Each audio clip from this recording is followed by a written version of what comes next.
विशेष report. राजधानी की सड़कों पर बेलगाम अधिकारी माइनस वजीरपुर इंडस्ट्रियल एरिया में जान जोखिम में।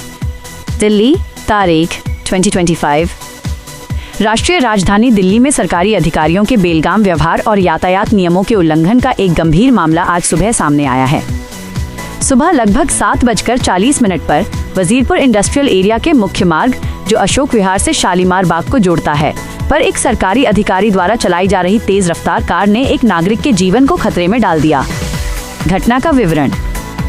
वजीरपुर इंडस्ट्रियल एरिया में जब एक नागरिक सड़क पार कर रहा था, तब एक सफेद रंग की टोयोटा फॉर्च्यूनर, जिसके चालक के एक अधिकारी होने की पुष्टि हुई है, अत्यधिक और अनियंत्रित गति से आती दिखी। सड़क पर उस समय कोई अन्य यातायात मौजूद नहीं था। प्रत्यक्षदर्शियों के अनुसार फॉर्च्यूनर की रफ्तार इतनी तेज थी कि अगर सड़क पार कर रहे व्यक्ति ने अचानक अपनी गति नहीं बढ़ाई होती तो एक बड़ी दुर्घटना हो सकती थी। उस अधिकारी ने नागरिक की उपस्थिति के बावजूद अपनी गति को धीमा करने या यातायात नियमों का पालन करने की कोई परवाह नहीं की। सुरक्षा और जवाबदेही पर सवाल। ये घटना केवल एक यातायात उल्लंघन नहीं है, बल्कि ये उस मानसिकता को दर्शाती है जहां कुछ अधिकारी स्वयं को कानून और आम नागरिकों की सुरक्षा से ऊपर समझते हैं। दिल्ली जैसे घनी आबादी वाले शहर में इतनी तेज गति से वाहन चलाना न सिर्फ आपराधिक लापरवाही है, बल्कि ये सरकारी पद की गरिमा के भी विपरीत है। भारत की सरकार जनता द्वारा चुनी जाती है और अधिकारियों का दायित्व जनता की सेवा और सुरक्षा सुनिश्चित करना है।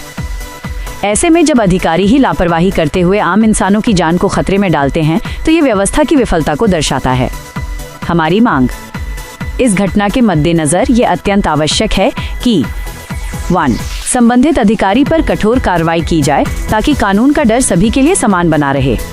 2. सभी उच्च अधिकारियों को यह सुनिश्चित करने का निर्देश दिया जाए कि उनके नियंत्रण में आने वाले सभी सरकारी कर्मचारी सड़कों पर जिम्मेदारी और नियमों का पालन करें। 3.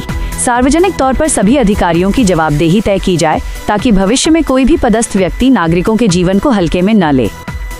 जब राजधानी में ही कानून तोड़ने वालों पर कार्रवाई नहीं होती, तो हम देश के अन्य हिस्सों में नागरिकों की सुरक्षा और यातायात नियमों के पालन की उम्मीद कैसे कर सकते हैं।